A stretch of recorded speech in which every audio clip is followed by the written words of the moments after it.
JP Shaw, who will be joining very soon. See, basically, the innovation steps, what we know is that generation of idea and mobilization of that idea, then comes advocacy and screening, experimentation, commercialization, and diffusion and implementation of the ideas. So we will hear all these things from our guest speaker today. And about the technology readiness level, there are altogether 9 TRL level. And this TRL levels describes about the maturity of the particular technology under development.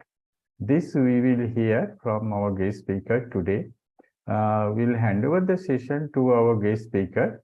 But before that, we will request our Honorable Vice Chancellor to say a few words. Sir, kindly give your perspectives.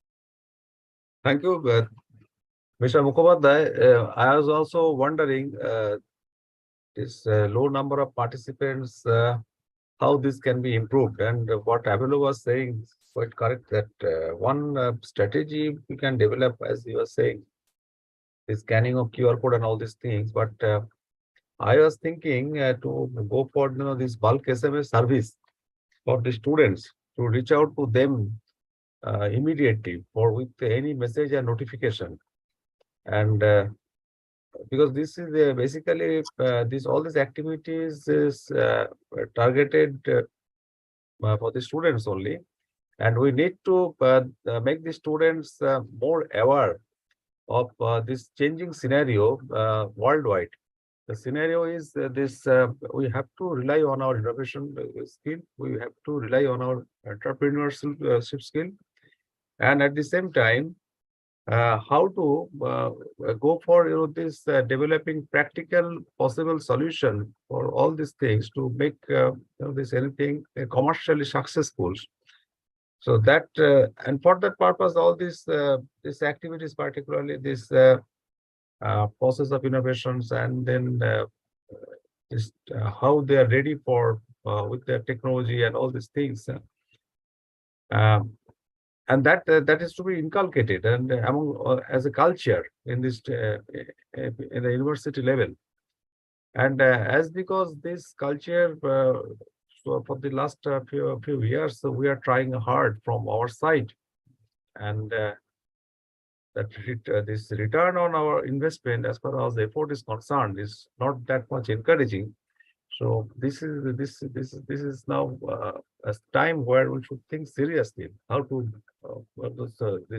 surge ahead or march ahead to make our effort more visible, and to integrate and to impact this the life of the students, the thought process of the students more meaningfully. So here I think today this technology readiness level, commercializations of lab technologies and tech transfers. So this basically this presentation will be from the student side or from the teacher side? Here said we will hear from our guest speaker today that his perspective, and then we'll have interactive sessions among the panelists and the students. And the students. Another thing, what I'm thinking, this maybe this such a loud thought or something like this. So this, as Abul is saying, Abul is sharing his views. This all right. Maybe a short session where students will be invited to share their views, so that while making or taking some exercises towards this presenting something on innovations and this entrepreneurial activity, subconsciously they may be tempted to take up this activity in real life situation as well. So my suggestion is, maybe next time, along with one guest speaker, noted speaker, one session of the students where the students are and then the students may be awarded or certified or all these things that and this is everywhere we're saying this sort of a flip situation where students are invited to take part in delivering their views, their opinions, their ideas, and making the presentations is happening more and more. In academics also, I think Professor Dasgupta, Professor Naval Bhattacharya, they all know the importance of flip learning and all these things. Can we take up these sorts of activities to involve more numbers of students and to give them some award and the certificates and all these things as the result of all this, so that they can scan the literature, they can interact with others, they can prepare their own presentations, and we can assess all these things, and we can encourage them to do it in better and to follow up, to make it happen in some days from their side as well. So with this, we'll do that research. We'll do yeah. that. So there's some strategies in this way. This one is this reaching out to the students more meaningfully, to more numbers of students. I do not know whether we are sharing it to our faculty groups, and that message is getting percolated to the students level is really happening or not. That we have to see and that we assess. This is number one, because we do not have the students group as such with us. But this bulk SMS service or something like this, many are following to reach out to the students. And some proposals I have also received, how to communicate with the students with all our notification, all our opinions, all our feedback. In social media, this is happening as okay, but that is also it is being publicized in social media. I have seen this notifications and all these things, but still this awareness is not there. We have to we have to take some action to break the ice. This is the situation right now. Right. Number one. Number two is now let them get engaged, and instead of and let them let us to assess their activities. These two strategy, maybe next time, if we can start as an experiment, and then we can see this success of all these things, and depending on that, we can again further define our strategy, or we can take up some new steps and in future also. So at this point, I would like to conclude, and because Abul is waiting, she will be presenting other speaker, Dr. Abul Bhattacharya, Professor Dasgupta, they are also there. So I wish a best grand success to all of to this program. And with this program is really, this we are looking forward to develop more students, entrepreneur from our side. And this is the real situation, as because what we are feeling that we do not have enough number of jobs right now. And every day we are seeing the situation is getting aggravated because of technological changes, because of this economic factors, and so on and so forth. And the only solution is to take up enterprising entrepreneur activities. Be it in teaching, be it in research, be it in all this professional skill activities. And if this cannot be done, then definitely we'll be missing chances. We'll be missing chances, and we'll not be doing justice to ourselves as well. So let me conclude finally, and thank you very much, Mr. Mukhopadhyay and others, Professor Mukhopadhyay, Professor Dasgupta and others, and Professor Bhattacharya, to take part religiously and regularly at this particular event organized by our university through this Innovation Institute, Innovation Center, IIC. And let us hope for the best at our endeavors in future. Thank you very much. Thank you, sir. Thank you very much. The suggestions and advices you have given, we will incorporate those, and we will discuss with you further how to implement the same.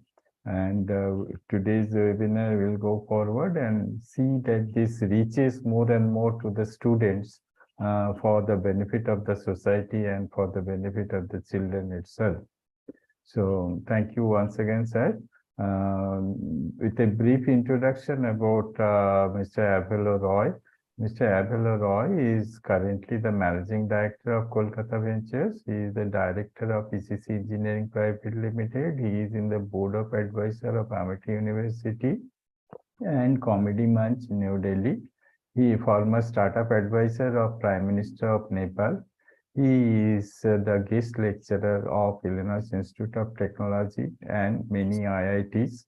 And Mr. Abul is a tech entrepreneur, investor, and TVO who started his first startup at the age of 19 around his patent pending technology while still studying as a computer engineer at the Illinois Institute of Technology. He built this into a multi-million-dollar valuation when he reached his age of 22. With this brief introduction, I would request our guest speaker, Mr. Abul, to take up the session and deliver it on the subject.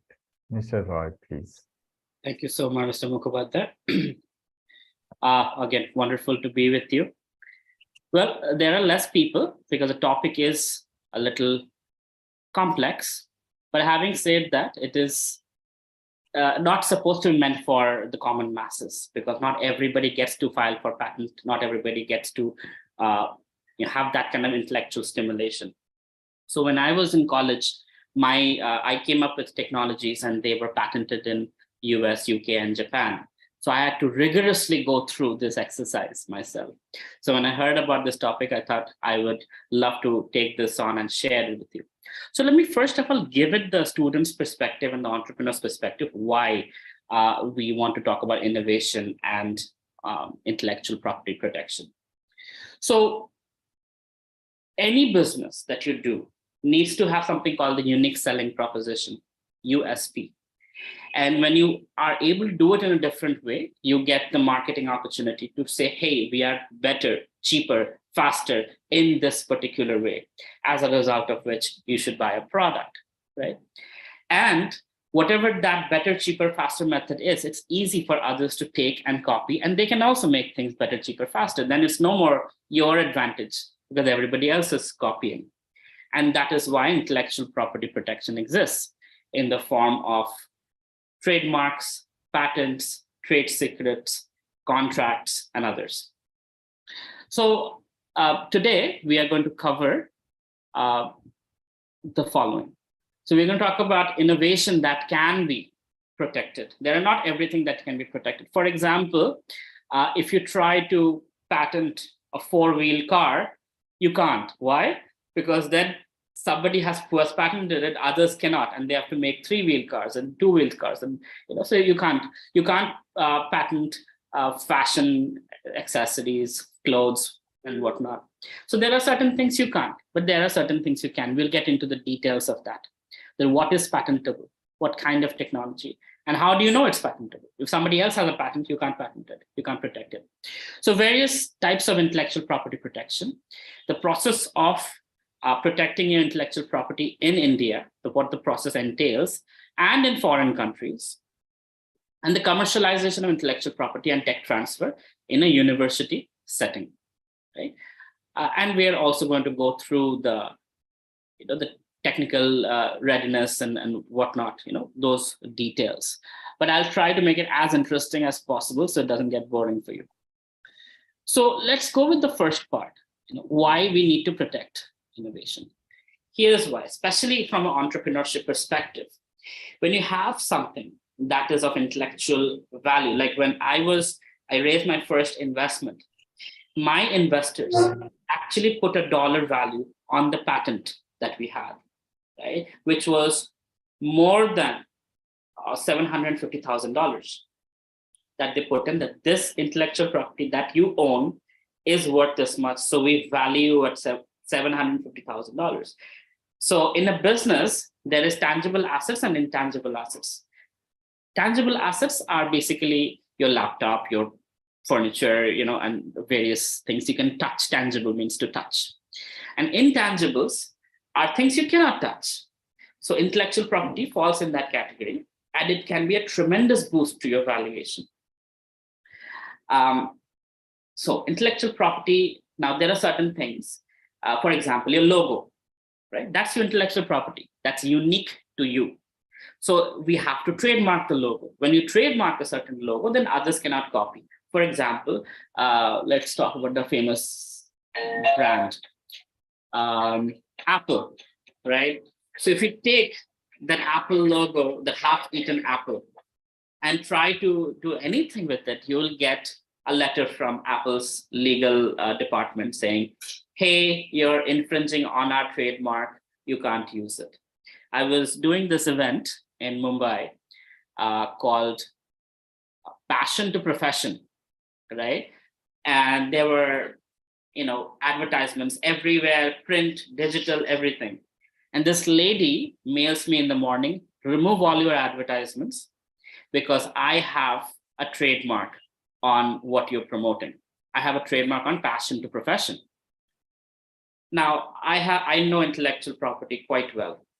So when she said that, I immediately went to the Indian Trademark and Patent Office website, and I searched that text. Turns out, I'm teaching you, what you can trademark, right? So turns out there is no trademark on the text. So I told her, I went and searched that passion to profession, that phrase is not trademarked. It is not yours. So I'm going to go ahead with my marketing. And she says, no, it's not the text. It's a logo that I have. And in that logo, it says passion to profession. I said, well, I'm not using your logo. I'm using the text. And there's a different trademark for the logo versus a different trademark for the text. So the category under which I'm using it, I'm just using the text. And you can't say anything to me for using the text because you did not trademark the text. You only trademarked the logo, right? Now, if Avello Roy, the name that I have, if that is trademarked, you can't use that in any form. Logo, name, text. As a text, if it is trademarked, you can't use, like Xerox, right? We say, okay, instead of copy, we say Xerox. But Xerox is a name of a company, and that's a name. Now, today it has become colloquial, so you cannot actually trademark Xerox because everybody uses Xerox as copy, right? Or Kolkata, let's say Kolkata Ventures, right? It will be very difficult for me to trademark Kolkata Ventures because Kolkata is the name of a city. But the logo Kolkata Ventures, certainly I can trademark and nobody else can use that. Even if they come close to it, I can send a legal notice. So what it does is gives me the power to say, this is mine and I own it. And if you try to infringe on my property, I will sue you. I'll tell you a story that will help clear things a little bit about intellectual property. So there was this gentleman who had LASIK technology, like laser technology for operations and cutting and all that. Two people had the innovation. One person wrote it down on his diary, went to the local post office every day. As he was building the innovation, he would take notes, draw diagrams, and go to the local post office and get it time-stamped, right? They would put a stamp on it, and that would be the government's, timestamp that this date, this thing was there, this page was written. So like that, he was doing that. And then after he finished, he took all those pages, put that in an envelope, and he mailed it to himself on a registered mail. So he got that. Then there was another person who was smart and had the same innovation on laser technology, and he filed for patent rather than going to the post office and mailing himself and all that. And he filed before this other gentleman could file.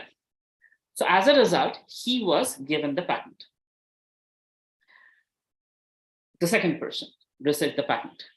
And then he started licensing the patent out. So once you have intellectual property, you have the right to make money from it. How do you make money? You let others use it and they pay you a fee to use that license, right? So he started licensing it out to Philips, to all these big companies, and they were using that technology to build products and everything, and it became a big industry. And the other person who had filed late but had the post office stamp, he waited. He waited for his technology to proliferate the market. And after 5 or 6 years, he went to the court with his notebook and that envelope. He said, look, on every page, I have the stamp from the post office. And on this envelope, which is unopened, I have mailed it to myself. The date is before that person filed the patent. And he won the case. The court said, you came up with the technology before him, so you should be granted the patent. The whole thing got shifted to him. Now he went and sued all these companies using LASIK technology. And it was billions of dollars worth of lawsuits. All those companies came down, negotiated with him out of court settlement, and they all agreed to pay him a part of the settlement, and he became a multi-billionaire overnight. Point of the story is that is why it is so important to patent. So with this understanding, we are going to go into deeper aspects. So let's understand how intellectual property protection works.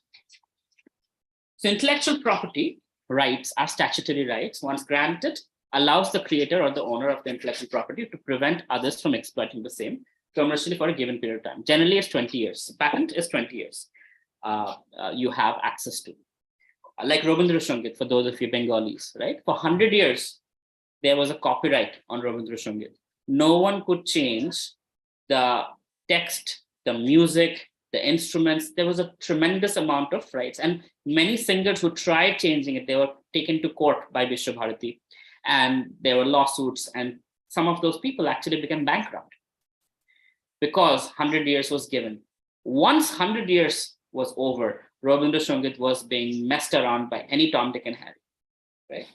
So that's the power of intellectual property. It gives you the right to hold on to that right for a period of time. And in that period of time, you can make as much money as you want. It is yours to keep. But after that period, it becomes public property and people can do whatever they want. You know, Volkswagen, back in the 60s, they came up with the patent for the car seats, you know, the seats, the thing that you just put in the car, right, for protection. So the car seats, seat belts, sorry, I'm not able to speak today, seat belts that are there for your protection, that technology Volkswagen came up with. And they said, we are going to make this patent publicly available because saving lives is more important than us making money from it. Now that gave them a brand value, and all the other cars started using that, and it became a standard practice that people should have seat belts. And today, if you don't wear it, police will catch you. In fact, I was in Horinghata the other day on my way to your campus. One of my persons with me was not wearing a seat belt, and the police caught us, right? So it's the law. But these people, they made it very easily accessible. So intellectual property, there's a period of time when you own it, and in that period, you can monetize it.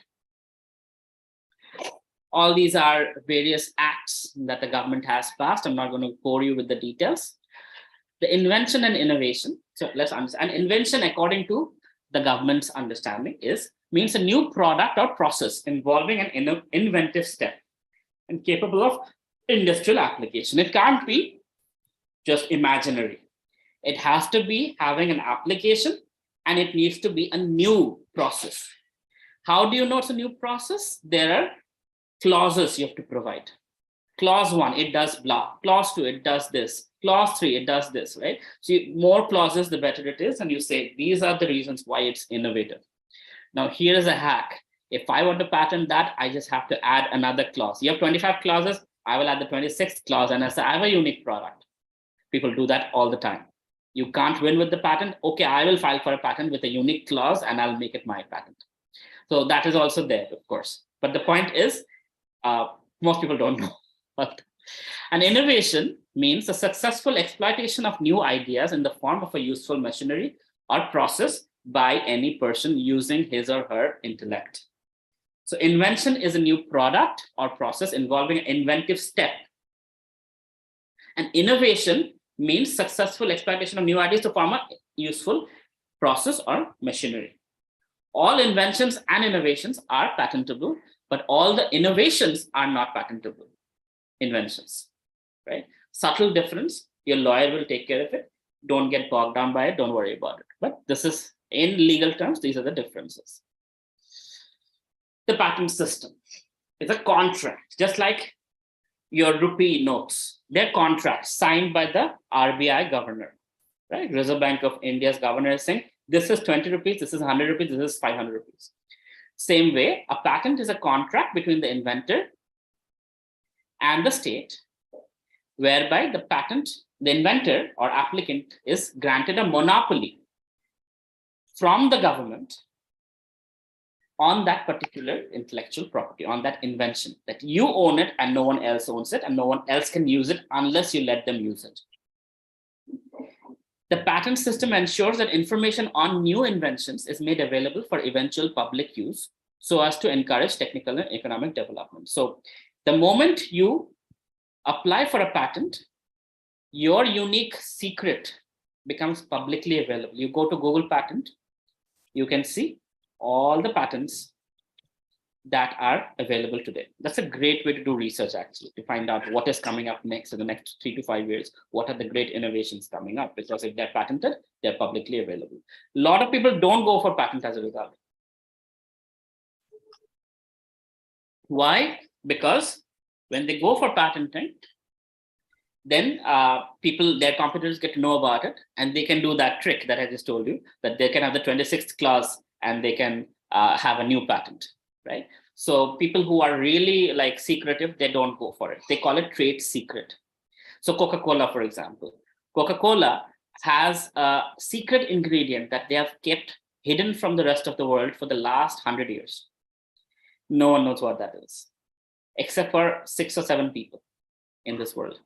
And they will never patent it, because the moment you patent it, it will be publicly visible. So they call it a trade secret. And it is highly, highly secretive. That is what makes Coca-Cola different from Pepsi. What is it? We don't know, but hopefully it's not too bad for us. All right. So a lot of times it's not recommended that you patent it if you want to keep it a secret. But the moment you patent it, it is publicly available because of this particular reason, that we want economic development, we want technical development, and people should know about great technologies, the details of it. Why is patent necessary? To enjoy the exclusive rights over the invention. If the inventor does not get patents over his invention and introduce his product or process based on his invention in the market, anybody can copy his invention and exploit it commercially. Right?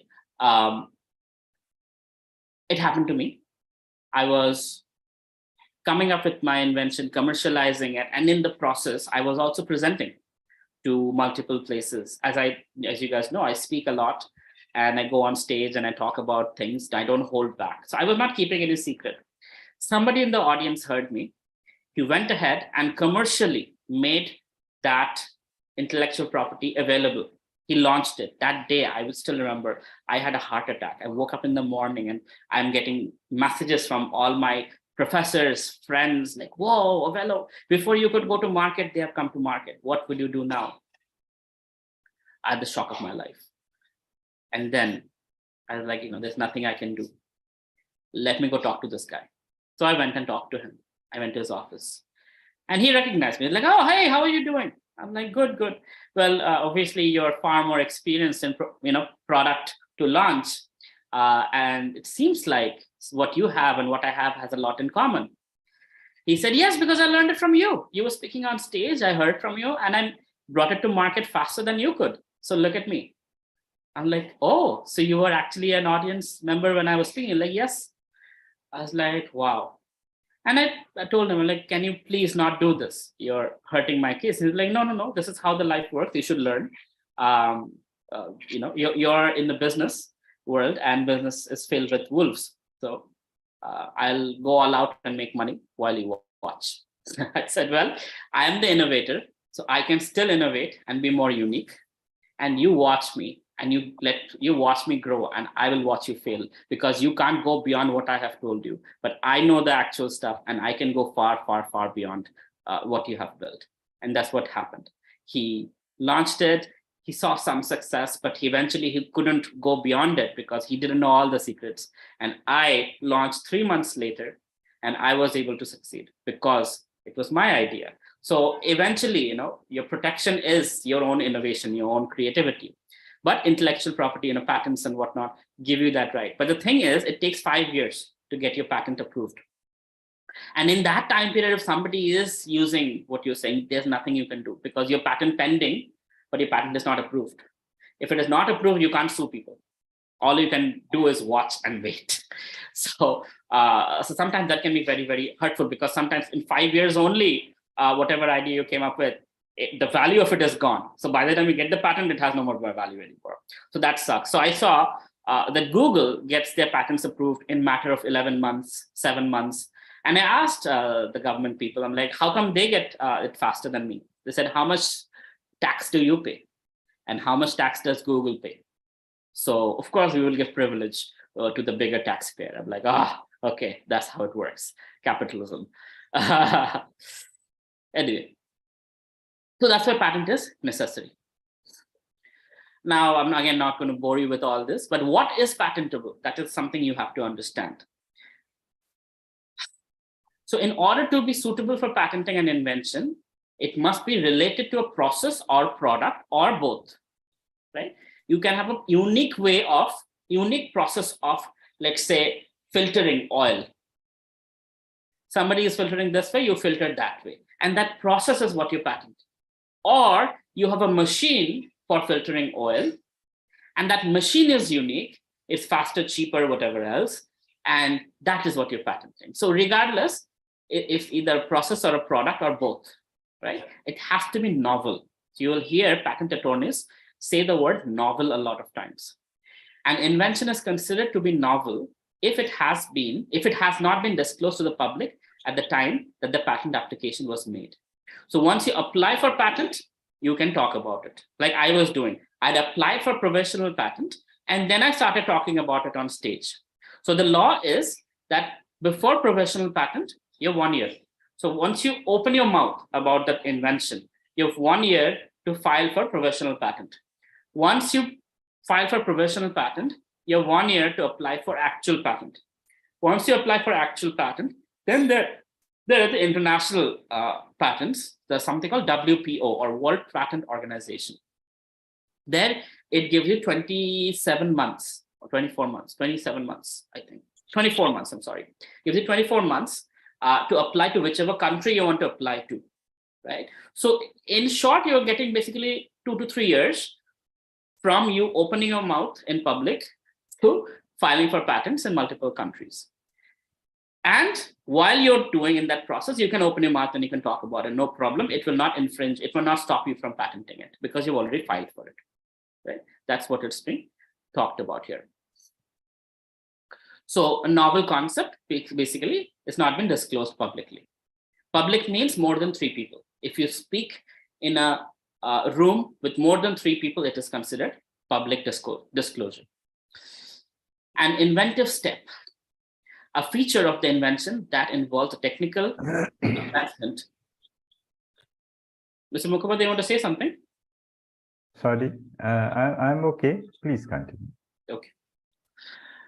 A feature of the invention that involves a technical advancement and economic significance, and also makes the invention not obvious to a person skilled in the art.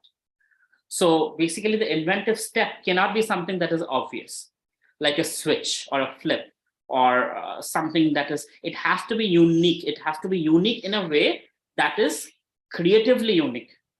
You couldn't have come to it through logical conclusion or through common sense, not logical, but common sense. If it is a common sense, it will be questioned.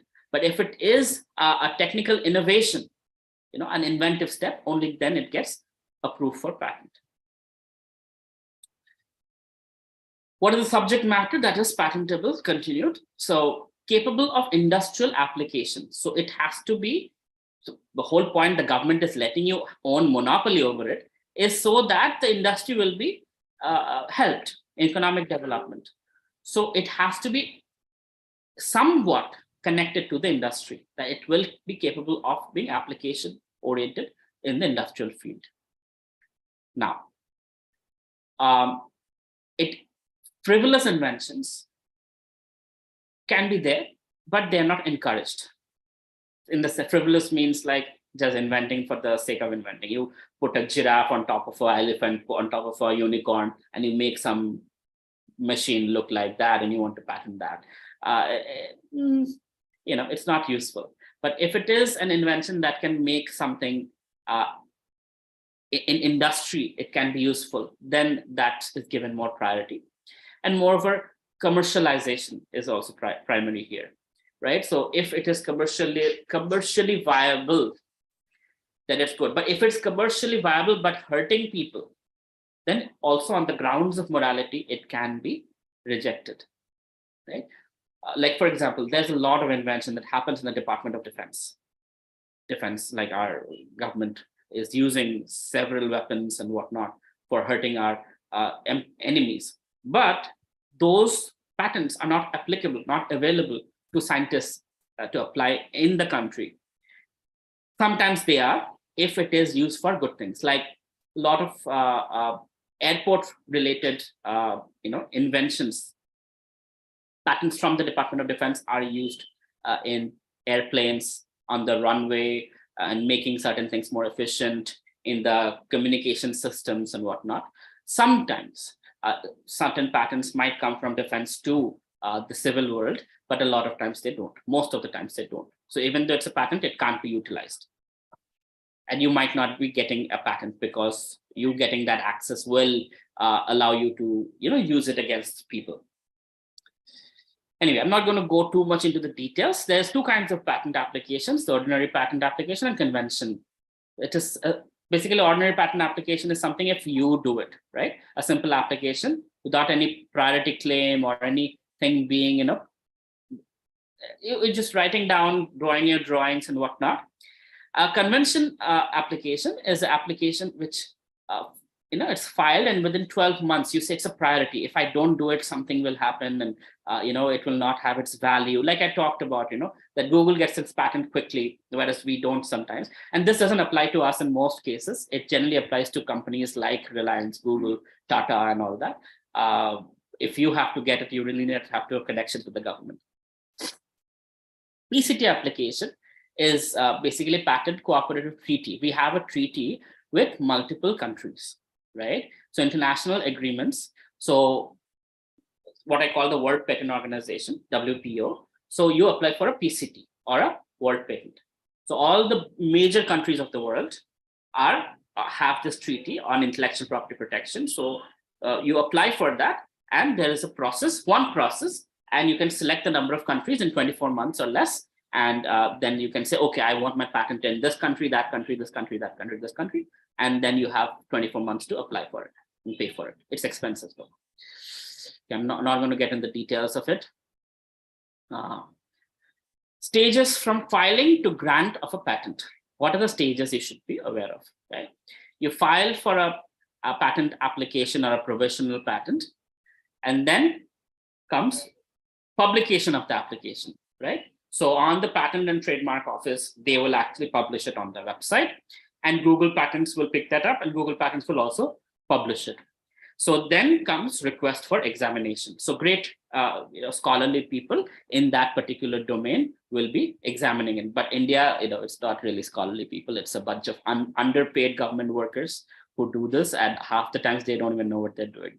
Maybe I should not say that publicly, because I have personally seen multiple patents coexisting that are exactly the same, right? Somebody from South India applied, and somebody from North India applied, and both got approved. And a lot of times you get rejected unnecessarily because they just don't understand, and they want you to explain every little thing in detail. So it's not the easiest system. That's why we need lawyers, and lawyers take care of a lot of these aspects. So then there's request for examination, and examination issue offer is given, and then they'll say, oh, this is wrong, this is wrong, this is wrong, to explain this, explain that, or there's infringing on somebody else's patent.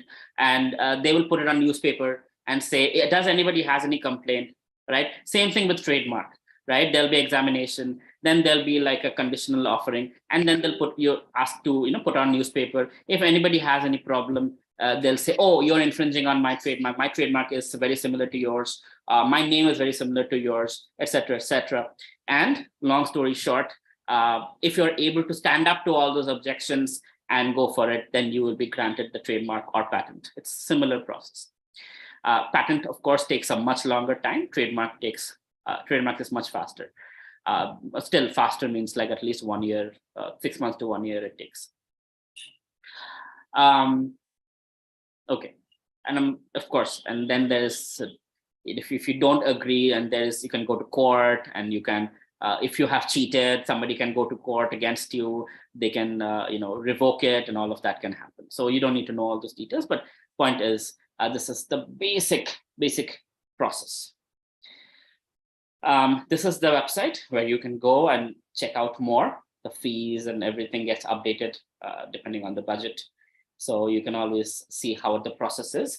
You can do it directly, but highly recommend you don't do it directly. You work with a patent attorney because I'll tell you why. Because the broader your claims are, the better it is, right? So, for example, on your phones, when you use your Android phone, you use that, the graphical password. So when I filed for graphical password patent long back in college, I didn't mention phone, but they said smart devices, right? Now, smart devices includes, at that time, we had only iPhone. We didn't have, watch. We didn't have all the other gadgets that are here today. But I knew they would be there, right? So smart device means a computer, means a phone, could be a smart TV, could be a smartwatch, could be any smart device that has a CPU inside it, right? So when I'm patenting it, saying smart devices, then I'm basically covering a broad range. Now, these kind of lingo, a lawyer knows much better how to get a broader claim than a narrow claim. Because narrow claim, somebody else can come and say, okay, you just want it for phones, I'll do it for TVs, right? And boom, your patent is no more applicable. But when I say smart devices, then I'm getting a much broader claim, and you can't just infringe on my patent and not pay me for it, right? So that's why you need lawyers, because those language matters. What it says, every word matters.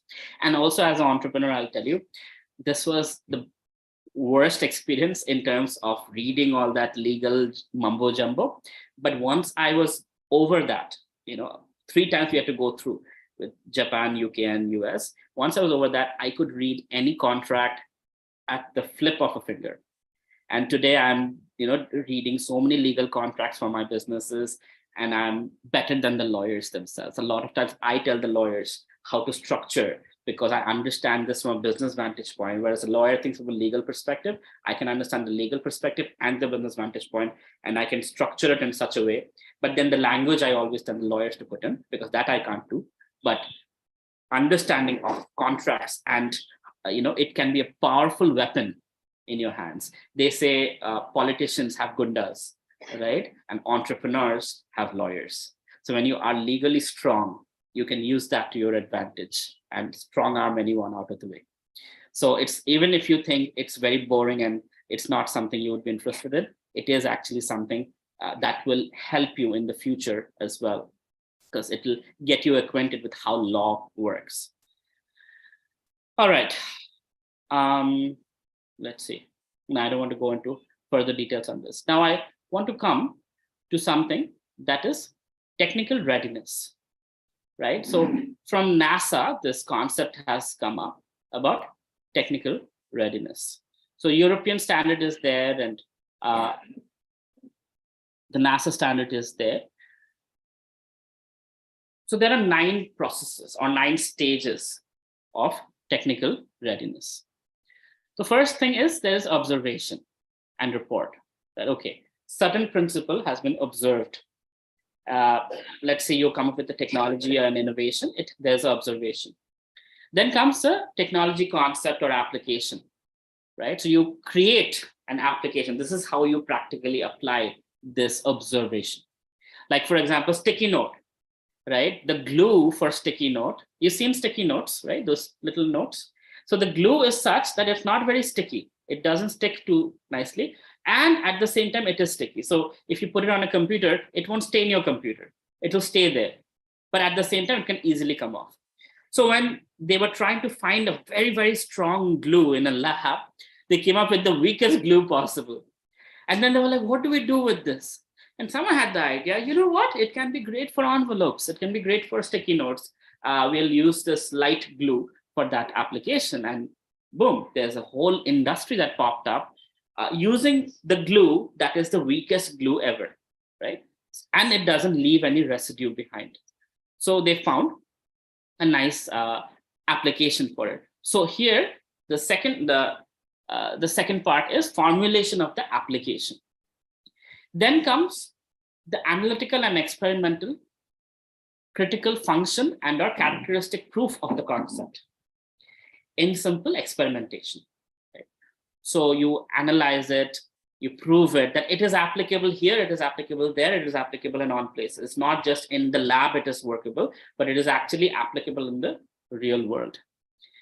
Component and or broadband validation in laboratory environment. So, for example, certain product, you want to say this is 10 times stronger than steel, and it is supposed to be good for 50 years. Now, how do you prove that? So labs have ability to actually test. It can actually, if you want wet testing, it can create rain-like environment and you can test if the product is still working. So if you want to, say my metal, I have come up with a new metal or a metallic alloy that is it's better than steel and it is much more 10 times stronger than steel and whatnot. How do you prove that? You do that in a lab and you showcase it, you put it through all the stress testing, and thereby you prove that it will be much stronger than steel. So that kind of rigorous testing comes into place. So you experiment and you proof of concept you come up with. Component and or problem validation laboratories. Then comes your component and problem validation in relevant environment, right? Like I was talking about, in rain, in extreme heat, in extreme cold, is this still working, right? Because let's say minus 40 degrees and below, your phone will stop working, right? Your watch will not work. A lot of things will stop working but till minus 40 to positive 40 degrees Fahrenheit or centigrade, most things are supposed to work. So you have to get that bandwidth, like, okay, so what to what is this going to work, environmentally speaking. Component and broadband validation in relevant environment. Then comes system, subsystem model or prototype demonstration in relevant environment. Then you come up with, the application we're talking about. So you come with a prototype, and in that prototype stage, now you again test it in different environments and see if it is working or not. Is this technology working? So you have come up with a smartwatch. When I went to China, and they were showing me how they do these testings. So they showed me, I'll stop sharing the screen. So they showed me, like in the phone, right? You have this USB or whatever. So my thing is Lightning. So what they do is they have the phone on a certain stand, and then they have a robotic arm that will take the Lightning or the USB cord, and they'll keep hitting it 1, 2, 3, 4, 5. So they're putting it in, putting it up, putting it in. Then after that, they'll see when it breaks, right? So they'll try it for 100 phones and they'll see when it breaks. Then they will tell you, okay, on average, a phone is capable of, in and out with that little thing that is in there for 1,000 times, right? Then they'll test the battery. They'll say, okay, so they'll drain out the battery, they'll recharge it back in. They'll drain out the battery and then they'll see how many cycles the battery will last. So like that, in the lab environment, they go through extreme tests, and thereby they come up with ranges on which your technology can survive, right?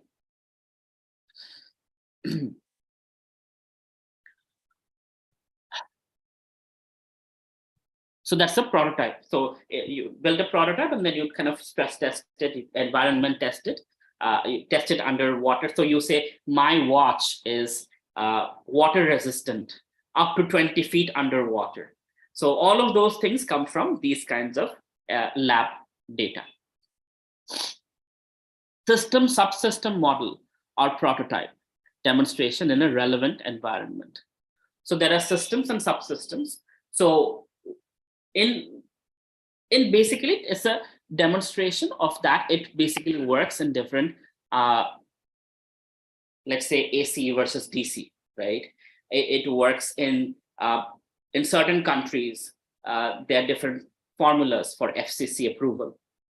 There is CE approval in Europe, right? So all of these things are being tested here. That, okay, if you are at if you are using a wireless technology and that is at either 2.4 gigahertz or 5 gigahertz, it is not hurting a human being. It is not hurting another electronic device.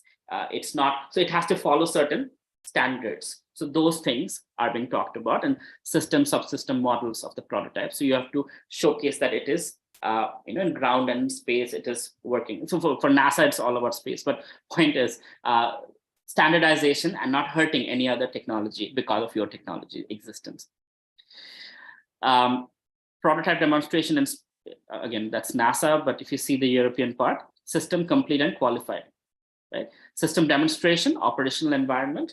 And then eventually you say, okay, the system is qualified. And then actual system proven in operational environment. And so like cars, I'm sure most of you have seen cars going through crash testing, right? So the car will be thrown, the crane pulls it up and they throw it, and the car falls, and they see, what's the survival chance of that? Like if it falls from a mountain or something, a car comes in 100 kilometers per hour and crashes into a wall, and they see what's the survival chances of the person inside the car, because there are safety features that are there, and you need to prove your safety standards, and there are safety ratings and all of that. Based on that, there's a marketing that the car company is going to do that, oh, our safety standards are very high. Like, Mercedes and BMW and cars like that, Volvo, that's supposed to be very safe cars, because the car can go through tremendous crash, but the person inside will be most likely protected, which is not true for Ferrari, which costs 4 times more than a normal Mercedes or a BMW, right? But in case of a Ferrari, it's always like fire and brakes, right? If there's a Ferrari accident, almost always the person who's driving it doesn't survive. The speed is high, and the design of the car is such, you're kind of lying down and you're driving the car, and it breaks from the middle if it tumbles and falls. So it's just not a safe car to drive. But a Mercedes is, right? I'm not endorsing any cars, don't get me wrong. All I'm saying is that the safety rating actually helps you make a decision that this is for family, or this is for sports, or this is for something else. And there are several tests that are done in the environment. And these things are in every industry, not just NASA, space, and whatnot. These are in every industry, right? So there's a European standard that they have derived from NASA, what they do for their space operations. It is also applied in all kinds of industries. And that's the technology readiness level. All right. So going back now, talking about commercialization. When it comes to commercialization of your technology, the tech transfer as it's called. So when you do this inside a university, the university is letting you use their faculty for guiding you. They're letting you use their labs. So generally speaking, the university will take a piece of the royalty that you're going to get if you are successfully able to do tech transfer. So when you file for the patent, it will be your name as the innovator behind it, but the university will also be there as a supporter. And because of the support they have provided, and you will have a contract with the university where they will give you the rights to the patent, but they will also say that if so much revenue is generated, then university shall be also getting so and so revenue. Right. In my case, I was very fortunate. My university actually wrote me a letter saying that the patent filed by Avelo Roy has been held by Illinois Institute of Technology, but we will not take anything from the patent. It's solely and 100% Avelo Roy's property. I'm very grateful for that. But they didn't do that after that. A new president of the university came and he's like, how can they write such things? We should have taken a piece of that patent. But thankfully, I didn't have to go through that. But the point is, universities do that. So there's every university has a tech transfer office, right? Where the innovator who's using the labs and everything has to go through the tech transfer office. There, they have certain policies in place, and you have to sign certain documents. And generally speaking, a lot of universities actually file the patent themselves because they have the lawyers, they've done it over and over again, and they're happy to support it that way. And a small amount of the royalty they will charge when you're successful. And then that's totally fine. Now, commercialization comes from royalty or selling out, right? When you're building a business, Now let's talk about from the entrepreneurship perspective. When you're building a business, you should not own the patent and keep it to yourself. The business should own it. So what happens is you do a contract with the business where you say, I am transferring this technology to the business, and the business owners shall own it. And you will probably be one of the owners who will own it, but the business will own it. Now what happens, it adds value to the business. Now it's sellable and commercializable and all the good things can happen. So in that case, now that you're building your product or services, then you want to license it out. You have the right to license it out, and you can bring in business people also, and the valuation of your company goes up and everything else that happens, right? So that's how commercialization of patent happens. So a lot of times, people who are innovative, professors, PhDs, postdocs, they're like, I don't want to deal with the commercialization aspect. Just give me the money and you take it and you make it your own. So what they do generally is they give it out to people for royalty and licenses, or they'll sell it, right? These are the two options. But if you want to build it yourself, like I did, in that case, you will have to give it to a company. In that company, you own it and the others own it, and you bring in business, finance people, marketing people, and all of that. And they're all excited because the company owns the patent. The company is valuable. So when the company makes money, everybody else makes money. It's not just you, right? So it's a personal sacrifice for a larger gain. It is better to gain 1% of a $100 billion company than 100% of a 100 rupee company, right? So even though your share might be less, you will gain a lot more by owning a lesser share of something big versus owning 100% monopoly over something that is small, something that you can't. Now I'll talk about other ways of monetizing patents. So there are people who are very good at knowing what are the big patents out there. So the small innovators like us don't know. So, Steve Ballmer, who was the business partner of Bill Gates. Steve Ballmer had a wonderful company called Invention Bridge. Still, it's there, I think. And they approached us, and that's how I know this. So we were building this patent around smart devices, and they said, hey, sell us a patent, we'll give you $2 million. And I'm like, but what will you gain out of it? And they said, well, we will start suing Philips and a couple other companies, Motorola and others, who are actually having something similar. Once we sue them, it scares them. So they'll come and they'll do out of court settlement. And we will easily make $20-30 million out of it. Like, oh, that's great. But we didn't sell it to them, stupidly. Not stupidly, it was a business decision. But I learned something new. I'm like, oh, so there are these people who are called patent trolls who just collect patents from small innovators, pay them a small amount of money, and then they go to the bigger companies, sue them, and then make a lot more money through that. So they are not innovators or anything. They just are experts in monetizing patents, right? Now, you can do that yourself with Google Patents. You have that ability. You can actually go and check who are the big companies who might be having something similar to your product, and you file for it before that, and they might be using something similar, and you go sue them. You send them legal notice, and they will come to a deal with you, and they'll pay you for the next 20 years, a good sum of money as a licensing fee or royalty fee, etc. So that's my little presentation for now. I'll see if there are any questions or comments, or other speakers, my co-speakers, if you want to add, please feel free. Thank you, Mr. Hello. I would now request if Professor Dasgupta, you want to have some interaction with Mr. Hello. Yeah, I think that's a very sought after lecture and session. But unfortunately, very few students are there. This has to be repeated, I believe, first of all, because most of the time in most of our universities, especially state universities and private universities, some of them are better, because this patenting is actually taking a back seat, and that is actually we have to I think spread the message, and preferably this type of sessions, if these are conducted as a part of our academic curriculum, I think that would be beneficial.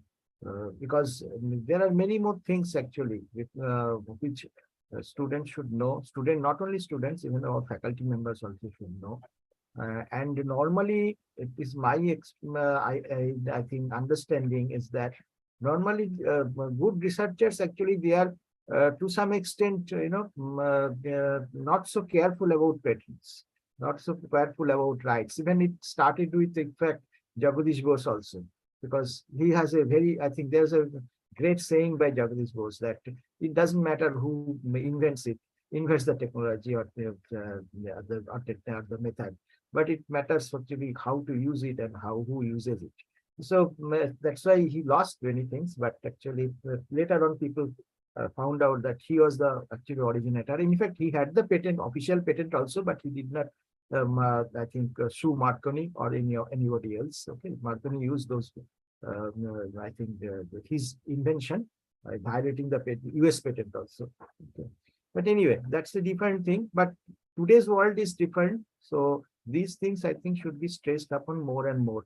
And India has especially, this is my understanding, that we are not, as a, I think grossly, I'd say, Indians are not that very good in creating technology as such, but that they are very good in creating concepts, new concepts and all that. So many take that way. Some countries like China and others, they historically they are ahead of us in creating technology out of your science and concepts. But they are actually, if Indians actually are involved in creating new technologies and making new patents, I think this will be a better future for us. And this is very much needed, because we have not been very much able to outsmart other in terms of production. So that has slipped out of our hand. We don't know whether in future we'll be able to hold the rein in that. But we have one thing is in very much with us, that is the creative concepts, and concepts in basic concepts or basic creating technology also, but may not be very good in implementing it for business. But I think that way, if we can motivate our youngsters and our academic community to create more and more I think patents and copyrights, and for that I think speaker like Evelo will be very much beneficial, and I think we should have these type of I think talk in individually in the departments also. I think it will be very much interesting and useful. So that is from my side. Okay. Thank you very much. I do support you because this kind of thing, promoting the idea of patenting and how to go about it is very important. Our researchers are not so, they do a lot of research, but they don't take it to the level of patenting and all. And they have, little bit of reluctance towards that side. Professor Nabarun Bhattacharya, if you have anything, then you can interact, please. No, as usual, Avello's talk was quite informative, as well as very compact way. He presented the technology readiness level concept. Only I want to add that NASA technology TRL 9 levels in India, BIRAC has created a new standards for TRLs, which is almost in line with NASA's things only, but it has got little Indian connotations there. And in India, they follow that BIRAC TRLs only. And we are generally unaware of various at what technology readiness level we are in when we execute any R&D project or application-oriented project. And that awareness, first of all, is very important, because unless you reach a TRL, adequate TRL status, a technology cannot be commercialized. So that kind of awareness also is very much required, as Shibamai Babu told, that patent awareness as well as TRL awareness And today's talk has been very good. Only I wanted to add this much. Thank you. I think in Nabaran Babu, is it TRL in Bairak, is it up to TRL level 7? I remember. They also have 9 levels, but little bit different from what NASA standards. That's what. And government of India, DST, DBT, MAIT, follow that these days. They have started following that while on commercial prospects of any project or any product. Yeah, many a time I have seen that, they are asking for those projects which has reached TRL level 3 or TRL level 4 kind of thing, for consideration of certain funding, eligibility. Yeah, there are So- different types of funding that something has reached up to TRL 3. They consider TRL 7 onwards, it can be taken up really for. So, thank you very much. I was being tempted to talk about something on technology transfer. I think Mr. Navarun Bhattacharya is also having the exposure. I had the opportunity to be part of this transfer of technology for Jaguar aircraft and Prithvi missile. Here I saw that technology transfer, they have a very big diagram. That diagram, when my bosses showed me, this maybe if you put it on the floor, maybe the floor area will be of a room size, and the final phase 0, phase 1, phase 2, phase 3, phase 4, and then RM level, raw material level. And raw material, finally, they will not tell you the composition of the raw material. You have to continuously buy that raw material as a bonded material from them. Because the raw material composition, they will never disclose, and certain other items, they will never disclose. If you want to continue with the project, you have to continuously keep buying that. So this is the kind very complex when the project is very big, so many components, so many assemblies, sub-assemblies are involved.